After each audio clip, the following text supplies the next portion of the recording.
It's been a hot minute since I've done a video, so I thought I would show you guys a cake mix hack today. I'm making a banana bundt cake because we have some bananas that need to be used up, and it makes a great, easy to slice, at work, for breakfast, for snack.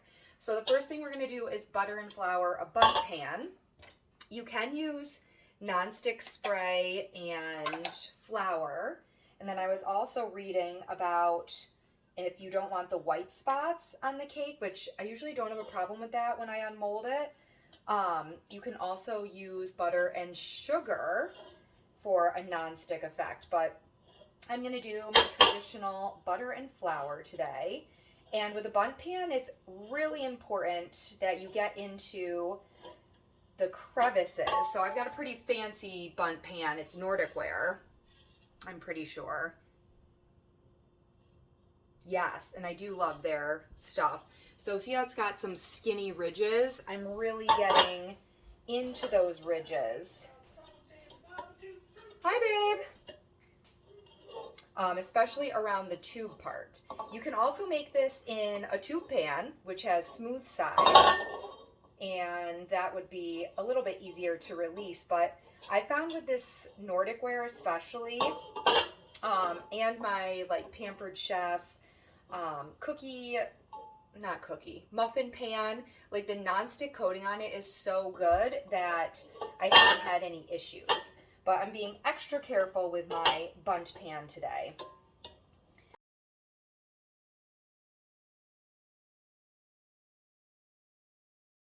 There we go. Took longer to butter the pan than it's going to mix all our ingredients. All right, how are we looking? Pretty good. All right, let's get a little flour in here. All right, so I do this next part over the sink, but what I'm going to be doing is just twirling and tapping. Well, it's already all over the counter, so who cares? To make sure that it coats and gets in all those wells. And again, the center, because that's going to be the trickiest part to release. There we go. All right, you're going to hear banging, so I'm going to empty it in the sink. All right, so tap it firmly. You should really just have a light dusting in there. We don't want lots of flour sticking to the cake. We just want the butter and flour to help release the cake. Perfect. All right, let's get to mixing. All right, this is a pretty simple recipe. We're gonna do a yellow cake mix. I've got Betty Crocker's Super Moist Vanilla Cake Mix today. I like to keep some cake mixes on hand because sometimes you just need a quick dessert or snack, and there's so many cake mix hacks out there. They go on sale all the time for 99 cents, so just buy some and have them on hand, There is definitely a time and place for cake mixes like this. This is a package of instant banana pudding. It's not sugar-free. Jell-O does not make, or at least my Wegmans doesn't carry, a sugar-free banana one, so that's fine. Just make sure it's instant. And then I wanted to show you the 3 whisks that Pampered Chef carries. So we have the mini one, which is my favorite for scrambled eggs. Then they've got a balloon whisk that has coating on it, and it's a lot more flexible. And then, I can't remember the name of this whisk, but it's, the bigger one. And I really like this one because it has a lot of tines that are close together. So this one is my go-to. Especially for batters that are a little thicker, the balloon whisk is a little too wobbly. All right. We also need in here 1 cup of mashed bananas. So I had these bananas, I mashed them with a potato masher in here, and I'm gonna measure out a cup. And then the extra banana, I'm just going to freeze already mashed up, and I'll label it with the date. And then the next time I go to cook, I will have already mashed bananas. And so if you do that every time you've got some extra bananas, you'll eventually have enough in the freezer for your next recipe. All right, we need 1 cup. Oh, I might not really have very much left over. It said about 2 bananas, and this is 3. Oh yeah, so I have a little left. All right, so in goes our 1 cup of mashed banana. Easy. We also have 1 cup of milk. So this is whole milk. You can also use water. I just want the richness of the milk. So we're going to go ahead and add that in. We need 4 eggs, whole eggs. And I've had these things sitting out for like, 20-ish minutes. I've got the oven preheating to 350 with the racks in the lower third because, you know, the Bundt pan takes up a lot of space in the oven. And let's see. There we go, 4 eggs in. And then we're going to do a 1/4 cup of oil. You could use vegetable, canola, a really mild olive oil even. But we need a 1/4 cup of that. In it goes. And it said 3 tablespoons of sour cream, which is there's 4 tablespoons in a 1/4 cup. So I don't want to get any other dishes dirty. So I'm going to use the same 1/4 cup and just not quite fill it up. And that'll be about 3 tablespoons. Oh, it's a new sour cream. So nice.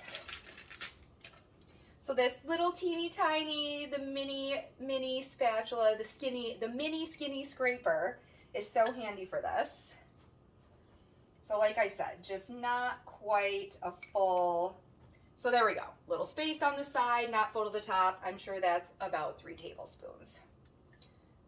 Perfect. All right, we're gonna whisk this all together. And then pour it into our Bundt pan.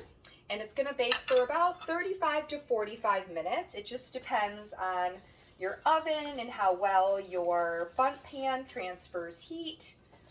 So around like the 35-minute mark, I would check it.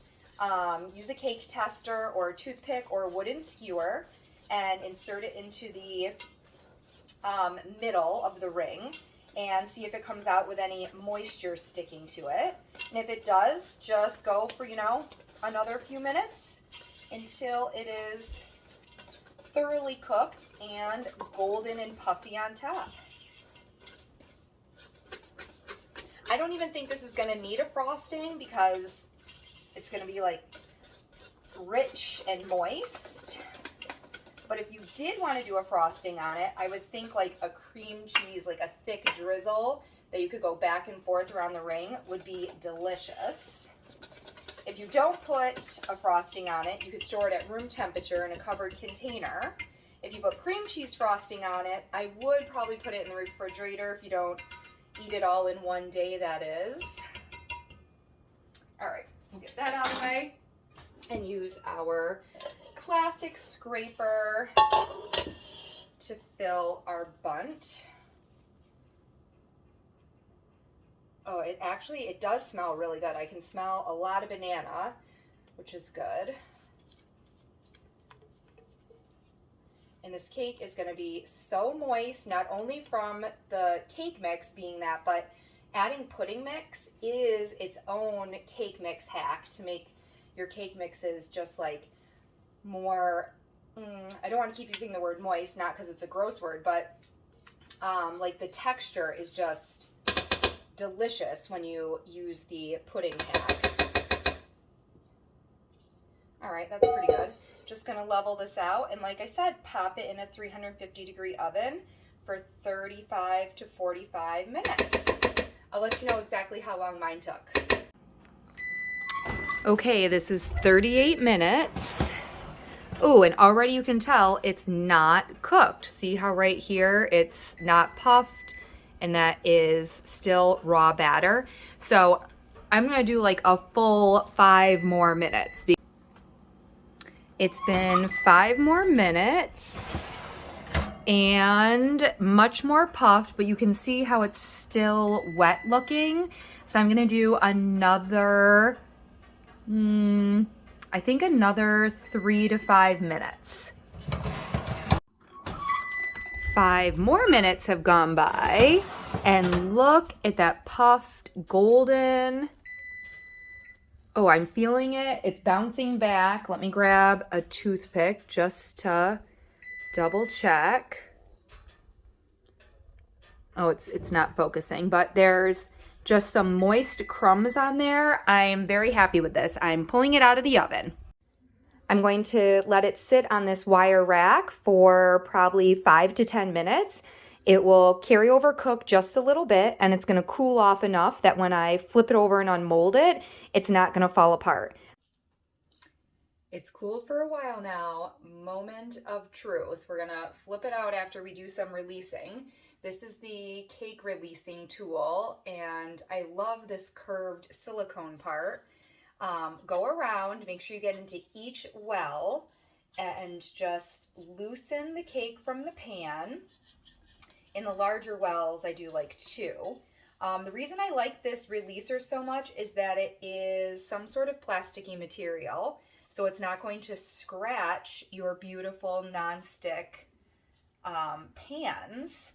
And it has like a bit of a curve to it, so it kind of lifts the cake away from the pan as well. When I make my egg bites or brownie bites or pretty much anything in the brownie pan, this is what I use to help scoop them out because it doesn't scratch it. All right, like I said, moment of truth. So we're gonna put this on here, and then the pan isn't that warm. The bottom is still, but pot holders, we're just gonna flip it over, and voila! It worked beautifully, and it smells so good, so good. I can't wait to slice into this after it's totally cooled.